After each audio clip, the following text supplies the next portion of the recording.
සුබ සන්ධ්‍යාවක් යාළුවනේ. මෙන්න මේ ත්‍රිවිල් එකේ බ්‍රේක් හදන්න ආවා.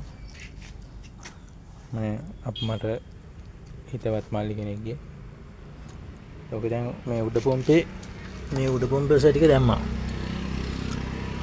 ඊට පස්සේ එහා පැත්තේ ඔය ටික නම් දැම්මේ නෑ. මේ හිර වෙලා තිබ්බේ. ඊට පස්සේ දැන් මේ මල්ලි එහා පැත්ත සුද්ධ කරලා දැම්මා ගුවා. මේ පැත්ත සුද්ධ කරලා නැහැ.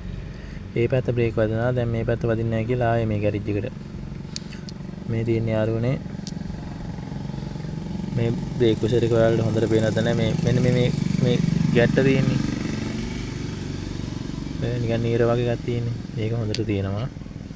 මෙන්න මේකේ ඒක නැහැ. මේ අඩුයි. ඒක හොඳට පේනවද බලන්න මේ ඉරි තියෙනවා. ඔය ඉරි තියෙනවනේ. ඒක ඉරි තියෙනවා. මේක එහෙම ඉරි නෑ මේ. සාමාන්‍යයෙන් මේක ඉස්සෙල්ලා දාපු බාසුන්නේ මේ එකක් හොඳ හින්ද එකක් දැම්මත් දන්නේ නැත්නම් එහෙම වෙන්න විදියක් නැහැ. දෙකම සවුත් වෙන්න ඕන. ඊට පස්සේ දැන් මේක සුද්ධ කරලා තියෙන්නේ. දැන් මලකටත් ඇවිල්ලා තියෙන්නේ ඔක ඔයිල් පොඩ්ඩක් ආයි ගාලා තමයි දාන්න ඕන. මේම යාළුවනේ මේක මේ අනිවාර්යෙන් බ්‍රේක් ප්‍රෙෂර් හදනකොට මගේ මතේ නම් පිටිපස්සේ රෝද දෙකේ ඉස්සරහා රෝදේ මාස්ටර් පම්පේ එක සැරේට බ්‍රේක් හදාගත්තම අඩුම අවුරුදු සාමාන්‍යයෙන් ඉතින් ඒක හැමදාම දුවනවා නම් ඉතින් අවුරුදු ගණන් මේ කියන්න අමාරුයි. නැත්තම් දැන් මගේ වීල් එකේ නම් මම හිතන්නේ දැන් අවුරුදු 3ක් විතර වෙනවා. තාම නෑ බ්‍රේක් ප්‍රෙෂර් ගැව්වේ. දුවනවා ඉතින්. දුවන්නේ නැත්තේ නෑ. අම්පාරේ හිටන් ගිහින් එනවා. බුස්සන් එකේ තාම නෑ ඉතින් කැපිලා ඔයිල් ලීක් වෙන්නේ මොකක් නැහැ.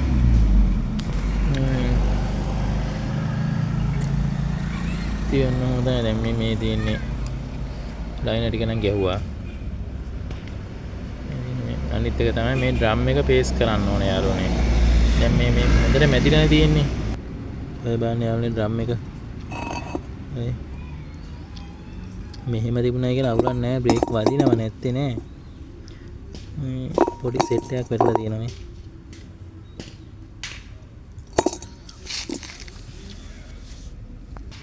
දැන් ඉතින් කස්ටමර් යවුවා බ්‍රේක් කුසර නම් එන්න. එයාට දැනගන්න ඕන බ්‍රේක් කුසර ගහන විදිය.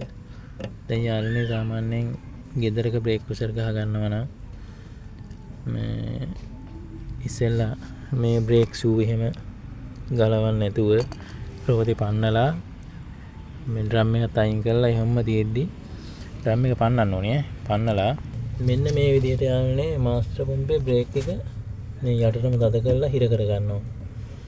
ඊට පස්සේ මේ පම්පේ ඔයිල් අතනින් පිට වෙන්නේ නැහැ. හරිද? ඊට පස්සේ හරි ලේසියි හුලං අරගන්න. හරි. මේ සාමාන්‍ය බාසුන්නේ එක නෝන ඔක කිසිම ගේමක් නැහැ. ඒ වුණාට සාමාන්‍ය ගෙදරක කෙනෙක් කරනවා නම් දැන් මම මල්ටි කියලා දුන්නේ. මේ මල්ලි කොළඹ යන්න හදන්නේ. ඒකින්ද මේ මල්ටි කියලා දුන්නේ. එහෙදි හරි මොනවා හරි දෙයක් වුණොත් හදාගන්න විදිය. දැන් මේ පේනවනේ යාළුවනේ. බැරි වෙලාවත් ඔයිල් රින්ග් එකක් ලීක් වෙන්නේ නැහැ නේ අර. ඔය තියෙන්නේ. හොඳට තියෙන්නේ.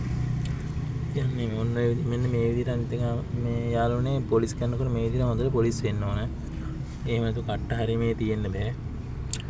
එතකොට තමයි හරියට බ්‍රේක් වැඩ කරන්න එහෙම ගන්නෙ. එන යාළුවනේ සුබ දවසක්.